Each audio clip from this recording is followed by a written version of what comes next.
All right. Thank you for joining us, everybody. Here to talk a little bit of women's soccer in hot Miami. I'm Jeff Kasu, founder of the Equalizer, equalizersoccer.com, digital media outlet covering women's soccer exclusively. I've worked at NBC on Premier League and MLS, but here to talk women's soccer, and specifically the Women's World Cup is the big one that's looming. So really excited to have this panel with a diverse mix of experience across the world of soccer and women's soccer in particular. Got Amanda Duffy with us, the managing director of operations for the National Women's Soccer League. Extensive experience in the women's game, previously with Louisville City as well, who just won another USL title. I'm sure that's a point of celebration for you. And previously in the USL offices and with NWSL for the last 2 years. Got Pedro Malabia, who is the women's football director at La Liga, working on growing the first division top flight of women's soccer in Spain, particularly alongside with the iconic La Liga men's brand, which we'll talk about as well, and previously head of women's football competition with FIFA. We've got Karina LeBlanc with us, extensive career with, yeah, there you go. Karina. Extensive career with Canada in net, 2012 bronze medalist, played World Cup on home soil a few years ago, and she's now the head of women's football at CONCACAF, which is a newly created position that we'll talk about as well, growing the game in CONCACAF. And then we have Mike Golub from Portland. From Portland Timbers and Thorns organization, 30 years of experience at the highest levels. I started when I was 5. Helped guide the Timbers into the MLS era and obviously the Thorns into NWSL, which started in 2013. So really excited to have a really good mix of folks to talk here. Wanted to first start with obviously the looming World Cup a few months away now in France. So Canada 2015, as a lot of you know, was one of was the biggest Women's World Cup yet in terms of teams, expanded to 24. Huge numbers, 25 million watching on Fox in the U.S. And the 2019 Women's World Cup expected to be bigger and better, certainly on the field as well. So looking at the Women's World Cup, Amanda, starting with you, the commercial opportunity as we're talking about here today, from your perspective at a league level, what kind of opportunity in general for the league do you see as it relates to the Women's World Cup commercially, and even just the opportunity for the women's game in general around the World Cup? Yeah, so we go into 2019 in a much stronger position with the Women's World Cup because of the 2015 Women's World Cup and having the data now to support our initiatives next year. And the metrics that showed us the visibility, that showed us the attendance increases, and then the commercial opportunities, the sponsorship opportunities that fell in behind that. So as we look at 2019, we look at how do we want to maximize what we learned from 2015 and are positioning our calendar, our competition calendar to be able to take advantage of the visibility and the what we see is a positive ticket revenue impact on the backside of the Women's World Cup. So we'll shape our calendar to benefit there. We also know with that visibility, we'll be looking at partnerships that we can enter into new agreements that are going to be looking at NWSL, whether we've already been engaged in those conversations or because of the visibility the Women's World Cup brings domestically and globally, it will increase our opportunities and what we're able to explore. So we'll look both from the partnership from a local standpoint with ticket sales and also with our broadcast and driving more viewers and more fans to watch NWSL as we do have our lifetime game of the week each week. So we'll want to take advantage to push our ratings and viewership there. Yeah, always a big year for the league and a Women's World Cup year, typically a bounce in attendance and just overall interest that you've seen? Is that how are you sort of building into that to be prepared for that commercially and just in general with knowing that that's coming? Well, we'll work with our partners.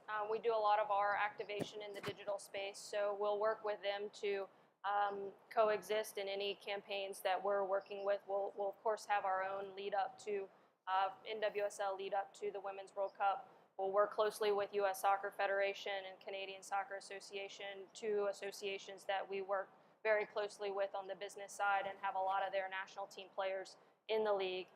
And on the competition side, we have more than 50 players from the 2015 Women's World Cup. There were more than 50 players that were a part of the tournament. And so when we have those players that are also able to provide visibility, access, and information to the fans that are watching the game and to support NWSL coming back into the league after the tournament will be one that we want to take advantage of as well. And you speak of players, Karina, you were part of that 2015 World Cup on home soil for Canada. You came back to the NWSL afterward.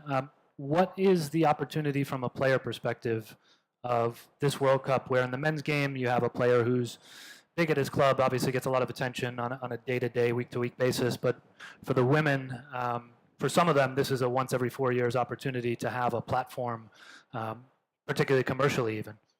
Yeah, I think it's the biggest thing for an athlete, especially a women's athlete. I mean, when I first started, there was about 8 people in the stands, and to retire at a home World Cup in front of a sold-out stadium and see kids wearing your jerseys, it's what you live for, and I think it's an opportunity. Like you said, FIFA doubled the prize money, but even for a girl, it's not about the money.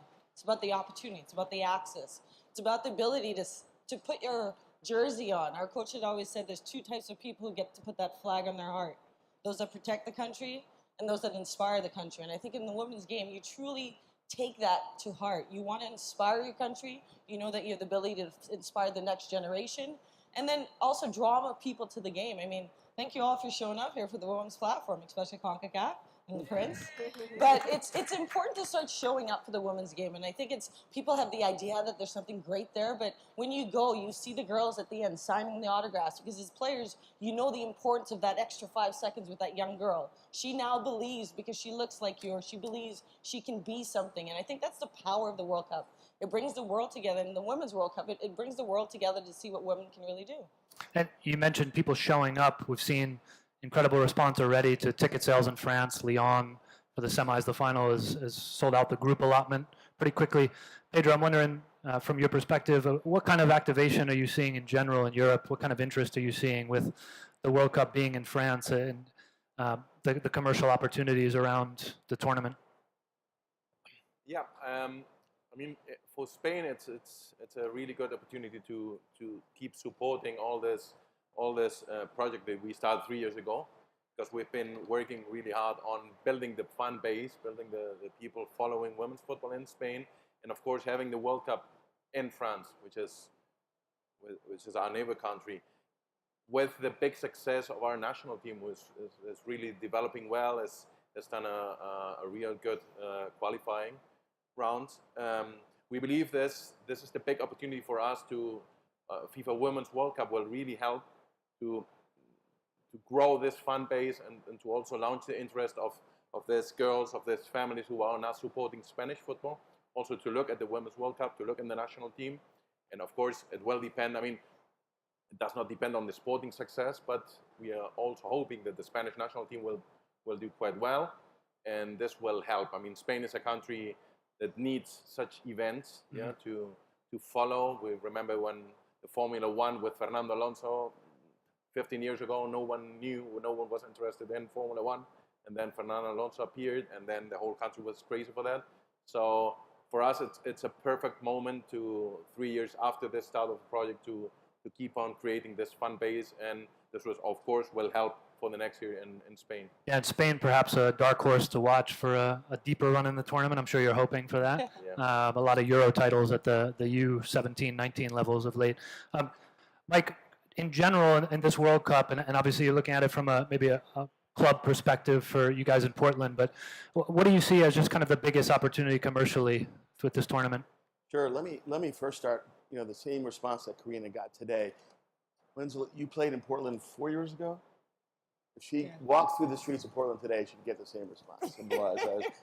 He's Pied Piper of women's soccer. We'll have 8 or 9, perhaps 10 players competing in France from our club. So nearly half of our roster will be in France, and it's a great opportunity for us.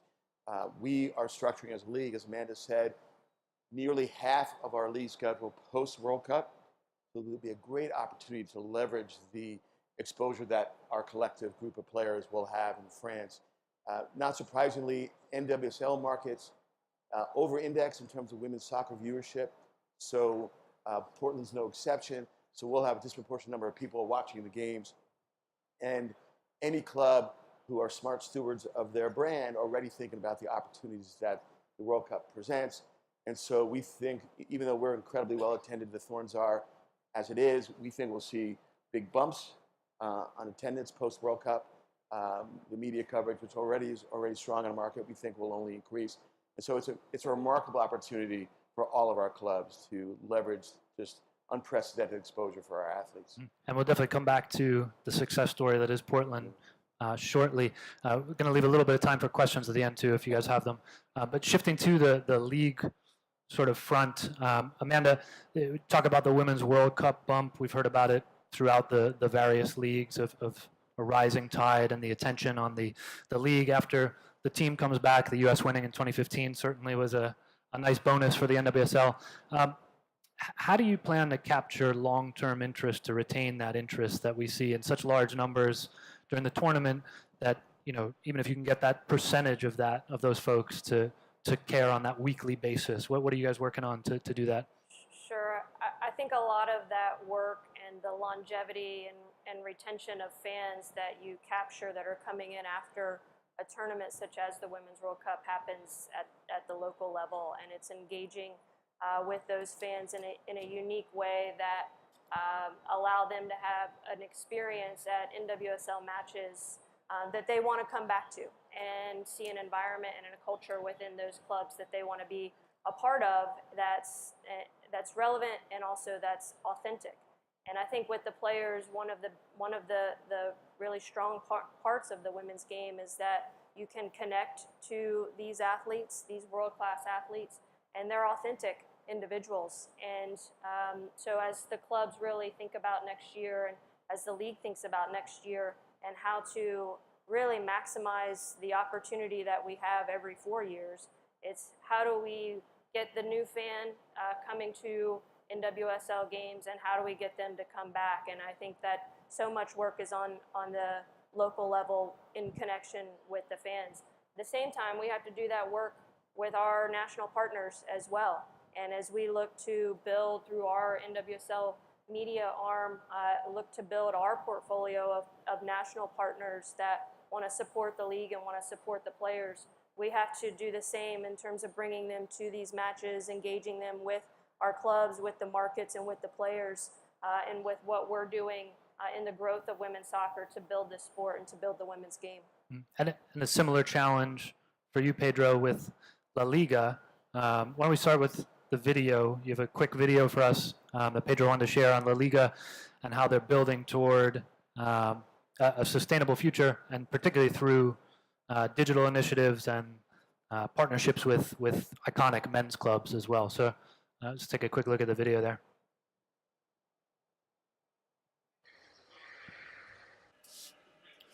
No, that's not the video. That's not the video. It's not La Liga. It's not the right one. Not the right one. Hola a todos los I think we need a different, wrong Soy video. Messi. Espero que disfruten juntos del partido. Así que prepárense con sus amigos y familiares y disfruten del We juego. got the wrong video on that one, yeah.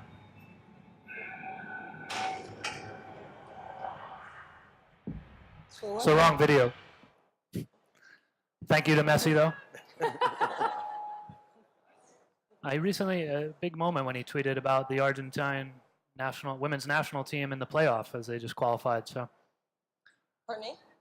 Messi tweeting about the Argentina women's national team is Yeah, that's huge. I mean, you see it. You see the power of it. I mean, when the Jamaican girls just qualified the first ever World Cup, it's huge. And Usain Bolt tweeted. It helps the conversation start because it gets different people viewing, talking about the game, and it's huge. I mean, if Lionel Messi's talking about girls, we know we've done something right. Because I know, like, growing up, when I grew up, a lot of my role models were males. And now you're bringing that audience to the women's game because he respects it. And it's huge. I'm sad because they beat one of our MAs, which is Panama. But again, it's showing how the conversation has really shifted in Panama. I mean, we had the goalkeeper Bailey. She became a sensation when she went home on Twitter and Instagram. She's a big name now, and it's because of competitions, and you get to see these young girls playing, and it's also given them an opportunity to really grow. Yeah, small step for Messi to be tweeting about the women's team, but I know that folks in Argentina who I spoke with said that was actually a new thing. So I'm excited about that. Can we retry the video?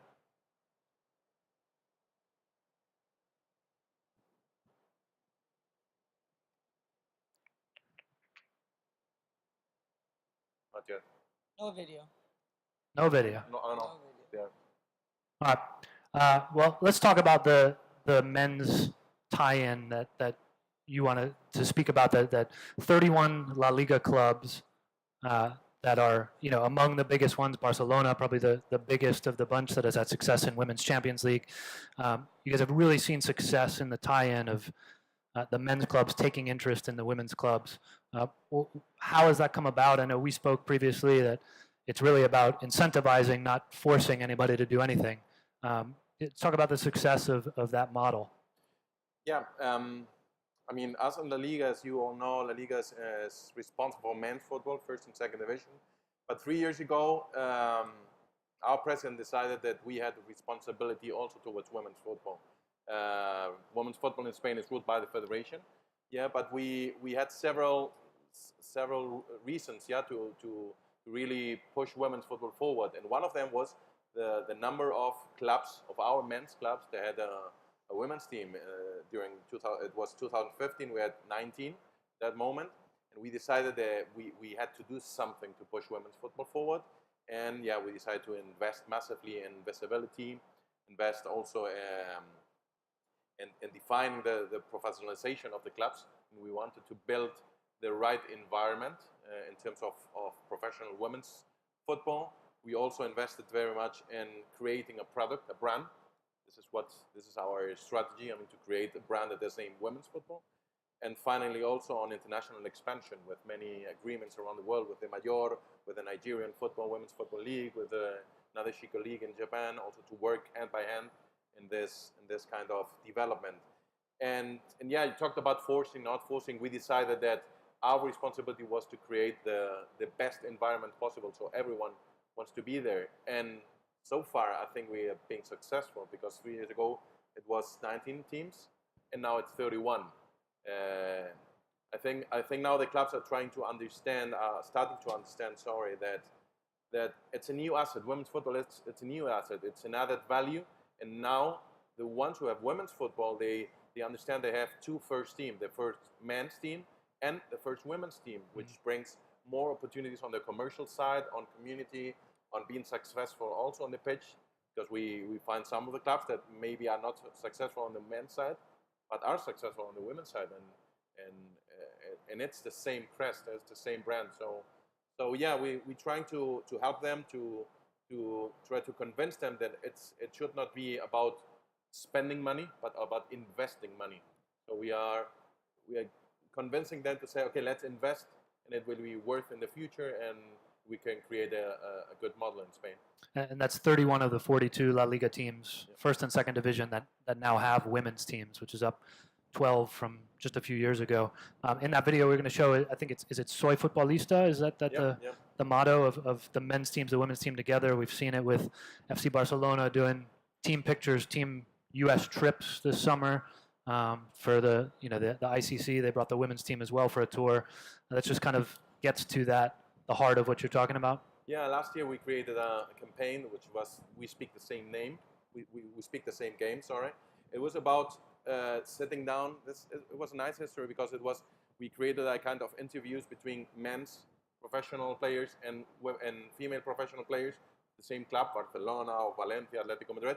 They were sitting down and talking about the same, about football, about their fears, about how they feel when they score the first goal, about what to do next, all these things. And it was like a 11-minute documentary in which we wanted to highlight that it's not about men or women, it's about players. And this is the second campaign that we launched this year, was Soy Futbolista, that is, I'm a player. Yeah, and we want also to highlight and to show society that they are players, they are professional players, they behave professional, and we are highlighting through one story per club how it has developed, how women's football is developing, how they feel in terms of, for example, an injured player who now never dreamed of having the whole medical service and 24 hours physios with them and having all this. So we want to highlight that they really need to be respected as professional athletes. And yeah, we're investing massively on the digital side and on women's empowerment, because we really believe on that. Yeah, we have to treat the product the same as on the men's side. Yeah, I think you can certainly track the success of La Liga on the women's side with the recent success of the Spanish women's national team, and even Chile with some players over there who have succeeded, and Mexico, and some other CONCACAF countries as well have players over there. Karina, I wanted to talk on a confederation level, somewhat similar to a league, except you're responsible for a lot of federations and growing the women's game in so many countries in this region. What can you talk about your role? It's a new role, CONCACAF growing the women's game, what it entails, and how you're going about getting all of these countries, as she mentioned, Jamaica qualifying for their first World Cup in upset fashion recently. What does this job entail for you, and how are you approaching it? So it's a new role, which is exciting, and I think for me the reason why I was so excited to take this opportunity is that I got to connect my purpose and my passion. And it's 41 countries, the North Americas, the Central Americas, and the Caribbean islands, and it's to grow the women's game. And I think it's a beautiful challenge, because I get to be part of the beginning, and we get to be part of trying to tell this story that it's not a cost, but an opportunity. You know, the perception in a lot of these countries is not that women's football should be in, it should be just men's. But it's part of having that conversation and using the players' voices, as you said, to articulate what the game means to them, to articulate the difference the game has made to them. And I think I'm passionate about it because I was that shy young girl, which I know nobody ever believes, but grew up in Dominica, and it wasn't until I moved to Canada because I had the opportunity and access to play the game. So I don't know my strategy yet. It's the interesting thing is I think you must seek to understand before you want to be understood. And it's going into these MAs and having the conversations and seeing where the women's game is, and really diving into how can we make these small gains. And it does when you have success in clubs within our confederation and exactly what you guys are doing. But I think it's changing the power of the game. It's not just on the field. It's what these women do off the field. You empower one girl, you empower a full community. And I think it's taking that mentality, showing what the women's game does do, because everybody here knows that women can play football, but then showing the power of it off the field. So I'm the head of women's football, and it's an amazing opportunity, and I'm excited about it. Mm-hmm. And Jamaica qualifying for the first World Cup, for the World Cup for the first time on the women's side, as to say. Just real quickly, the stories there. You mentioned the stories with Kadisha Shaw, Bunny Shaw, as she's called, kind of took over the tournament recently. I mean, what kind of an opportunity? You've been on the ground in Jamaica recently, I think, even. Of what does that mean there? Life-changing. You know, these girls, they grew up, and you know, the World Cup was almost a distance for them. That's what investing in the game, investing in these women have done. They qualified for the first ever World Cup. So the entire Caribbean nations, they can now see a girl that looks like them and believe I can go to the World Cup. And the stories, you know, we have women who've been through things where she's watched 3 or 4 of her brothers die right in front of her. And she tells the story of how going to the game just made her focus on something, and all she wanted to do was see her mother smile. And they had the CFU championships there. And what did she get to do? She said, the highlight for me was seeing my mother smile. It's so much more than the game. And the reggae girls are in now. Usain Bolt is tweeting it. And it's just that energy to the women's game. These girls are like, we're going to the World Cup. You know, it's something they dreamed of, but it's because of what the women's game's doing, what we're able to do now on the commercial side, find the sponsors to help support them. And it's different people stepping up now for the women's game. And I think that's the biggest change you see. It's not just the same people anymore. It's different people taking that chance, taking that opportunity and being like, I want to be part of this in the beginning to see where we can go. And just want to transition quickly. We'll give a run at the video here quickly. They said we're good to go.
So you saw the We Speak the Same game there. Just really quickly, it kind of highlights the digital side you were talking about and the sort of collaboration on the men's and women's front. Yeah, we really believe in. We also did some. You saw some. We accepted a challenge between National Women's Soccer League and us. With some, and we really believe on this. I mean, I don't think that National Women's Soccer League or the Japanese League are they are our partners. I mean, we are all together in this project, in this worldwide project of pushing women's football forward and of getting into this industry. Yeah, and we truly believe on this. We have, as I said, many agreements with different parts of the world in order to push forward. Maybe once help, and other times we can create some digital content. And we truly believe on the power of men and women working together for this. And perhaps a leader in that space too here, worldwide even, is Portland as you look toward the Timbers and the Thorns. The Thorns just shy of 17,000 per game this season, fans per game. I think probably the standard bearer in the world in terms of environment for women's club soccer games. Mike, there's a lot of talk always about how do you replicate this. Walk us through the secret sauce of what is happening in Portland, that there's such an interest in women's soccer. Well, thank you for the kind words. Yeah, it's for anybody who's been to a Thorns game, and Karina played for us, as I mentioned, it's really magical. Seeing the stands, the look and the twinkle in the eye of young women, it is really magical. I tell the story. I think it was our second year, and my wife and I went down to the Apple store in downtown Portland, and we were helped by a young man, maybe 22, 23, and he's sort of the quintessential Portland hipster. Picture, long hair, tattoos everywhere, nose ring, really kind of cool young man. And he didn't know I was with the club, and my wife said, "Are you a Timbers fan?" I said, yeah, I like the Timbers, but I'm really into the Thorns. And we looked at each other, we're onto something. Friend of mine's kid in second grade, they had a wear your favorite team jersey, any team, any sport, to class, second graders, so 11-year-olds.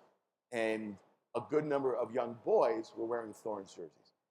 So it's magical. So to your question, Jeff, how did we get there? You know, I really like what Pedro had to say.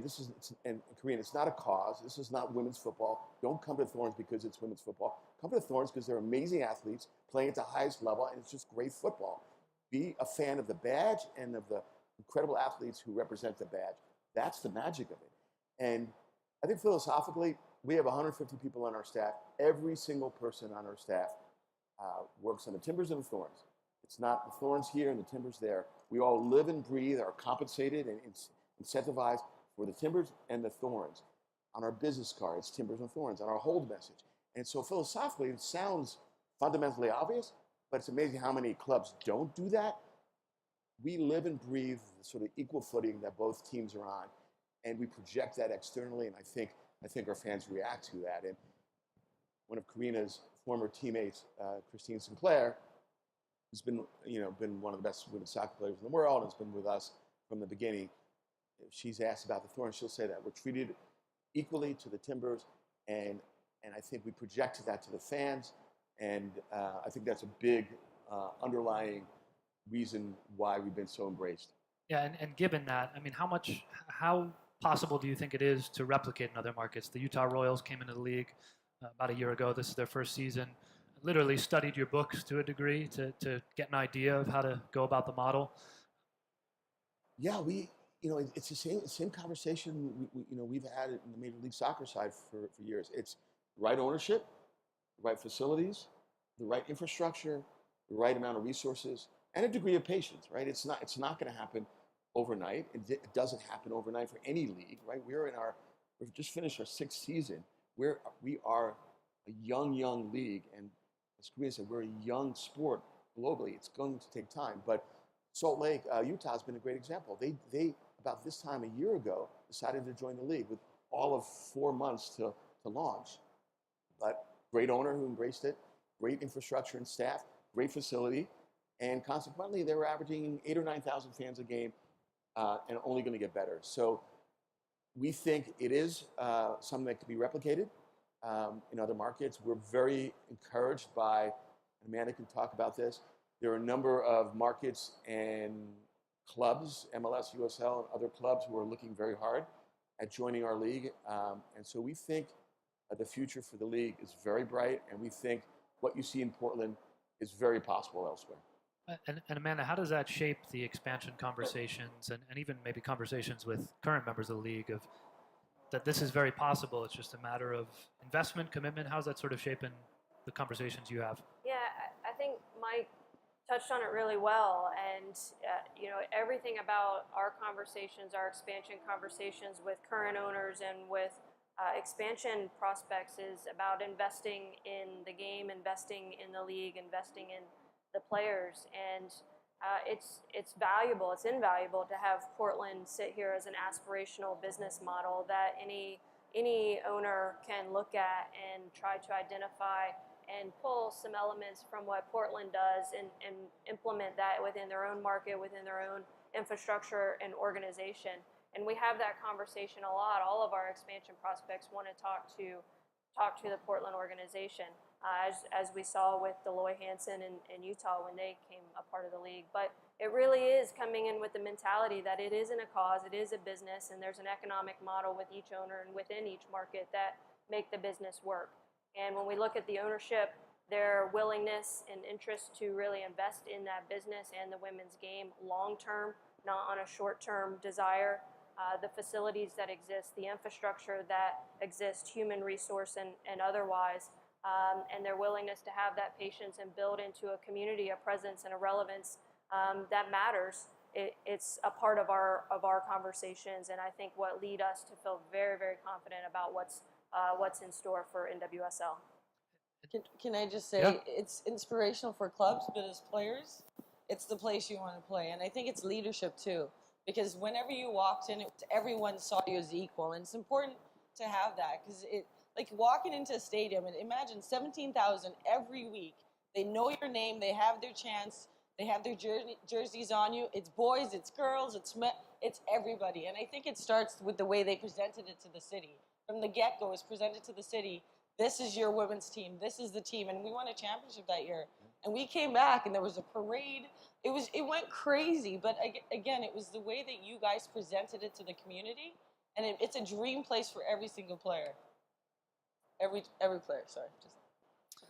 Yeah, I mean, I think it's incredible. I was just out there for the final. I mean, Lindsey Horan is painted on the side of a building for winning MVP. It's just something truly special out there. So really incredible environment. Let's have a few minutes left. We wanted to take any questions as well, World Cup related, NWSL, La Liga, CONCACAF. One over here. I think there's a mic. Should be. Yeah. Mic? Yeah, yell it out. The mic is over there. Sprint! It's your Olympic moment. You got it, son. Thank you. My question was concerning, so UEFA has recently separated out the assets on the women's side versus the men's side for the Euros and for the Champions League, which I think it's well past time that was done, but previously, when you became a sponsor of the men's Champions League, it was almost like, oh, and you get this as well. Whereas now, to the point about the equal footing, you will get the right brands now, you get the right partners who are coming into the women's game for the right reasons. So I had a quick question for Mike. With Portland, your team works together. I mean, as you said, when you go to Providence Park, the signage is the same for the women's and the men's, and you have that equalness and the inclusivity. What differences have you seen on the commercial side, working with partners both on the Thorns as well as the Timbers, because different sponsors are wanting different things? Can you talk a little bit about what type of partners are very much focused on the women's game versus the men's game? Yes, thank you. It was an interesting evolution. When we first came out, we were unproven property and an unproven league. So we had some challenging conversations. We also had a lot of existing partners with the Timbers, because obviously the Timbers had pre-existed. But it was interesting. There were a number of companies, IKEA, for example, Mini Cooper, for example. Those were two brands that we were trying for several years to bring in the fold for the Timbers unsuccessfully. And with the Thorns, we were able to bring them into the family. They became Thorns partners first, in part because they wanted to reach female decision makers, in part because they believed in the game. And they then migrated and became timber sponsors also. So it's been an interesting symbiosis, if you will, between partners. Obviously, there's some top-level sponsors that you're not going to sell against, but there are in many categories. We sell a timber sponsor and a thorn sponsor in different same category to different partners.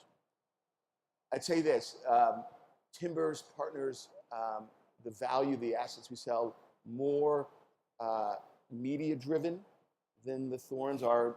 TV ratings and media assets aren't quite yet where the timbers are, and that's obviously pros and cons, but it does allow a lower entry point from some partners. So it's been a great way to bring some new partners in and become timbers partners, and this cross-fertilization that is happening. That's very, very healthy, I think.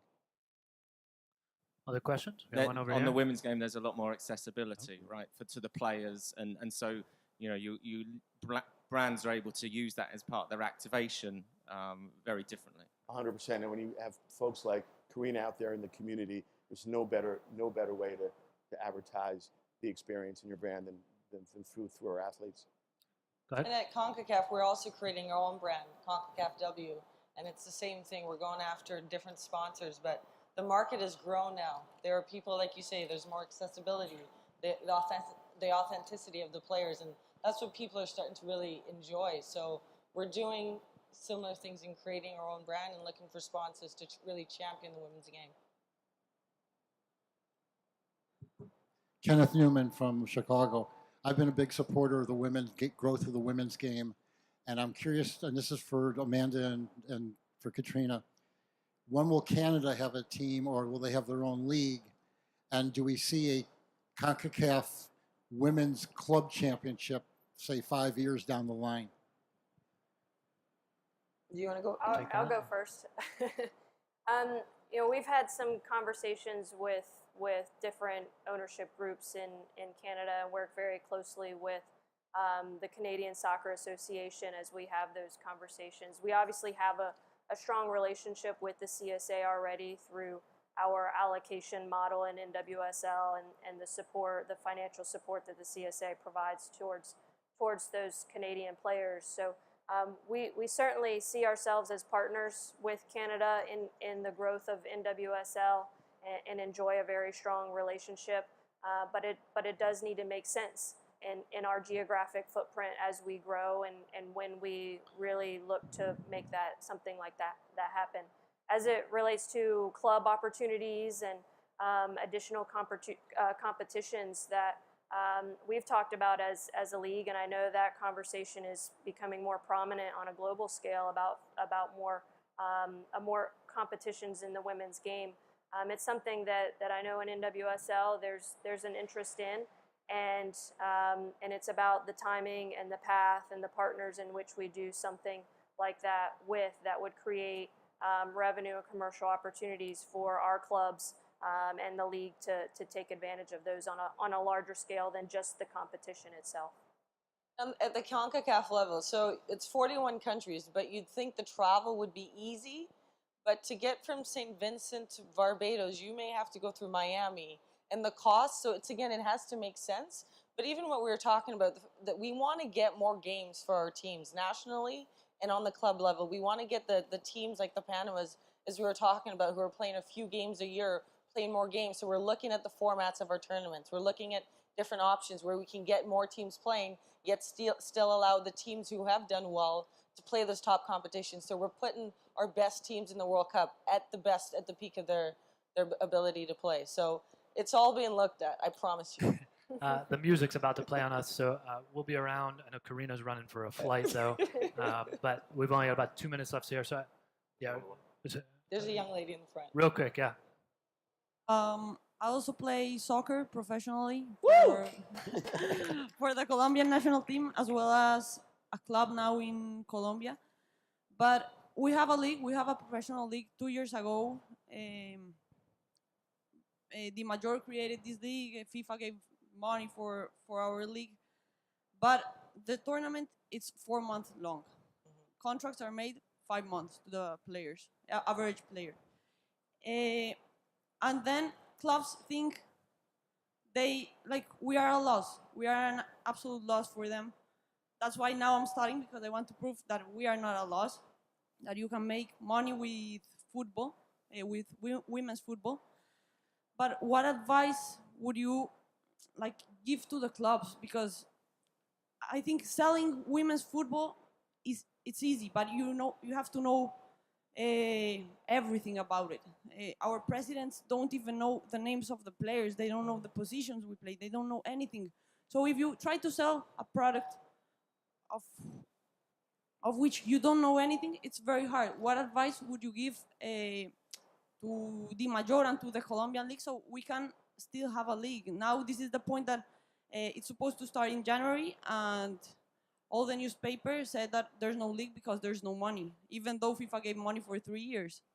And I don't know what happened with the money, and we're not having a league. So it's hard there. What advice can you give to Di Mayor, I don't know, to the clubs, that we are not a loss? I think you believe in women's football as well as me, but not all of them believe, almost nobody. So what advice? I'll dive into the player part, because I was there.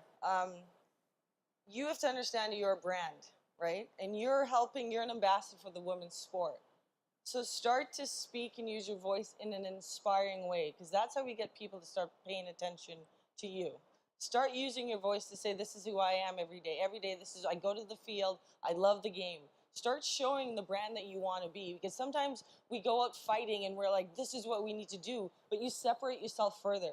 I think you have to look at yourself as an ambassador of the game and start bringing your teammates around and be like, hey, let's control what we can control. Have a conversation. Look to have a conversation with the president. And don't go in there battling, because I think that doesn't find the biggest successes. But you got a professional club to go play for.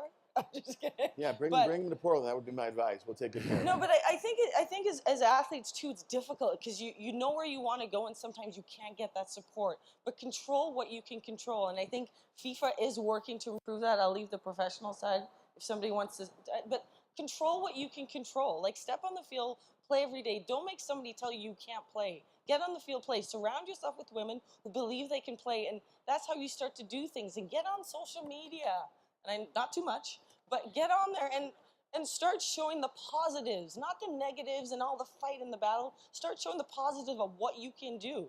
That's what I'd suggest as a player. Very briefly. Yeah, and I can say, Nicole, I know you from when you were in Spain. I will have a conversation with them. As you know, La Liga has an agreement with Di Mayor, and one of the points is women's football. And yeah, we created some exchange. The champion of Di Mayor came to Spain and played a match. This summer, we went with Atletico Madrid to play over there. And I think, and I spoke to your new president, you have everything to succeed in Colombia, because you saw your finals, I mean, with 33,000 people. It's not about the families, it's not about your friends. It's because when you treat the product on the right way, when you believe and when you invest, the results are there. And I remember before joining FIFA, my last visit was to Colombia. I attended assembly with Di Mayor, with the clubs, and I told them, you need to believe on this. You need to invest. Don't wait for the money to come. And it's not about, okay, if FIFA pays, I create the league. If not, not. That's not the way. We need to find the right partners. We need to find also the right leaders.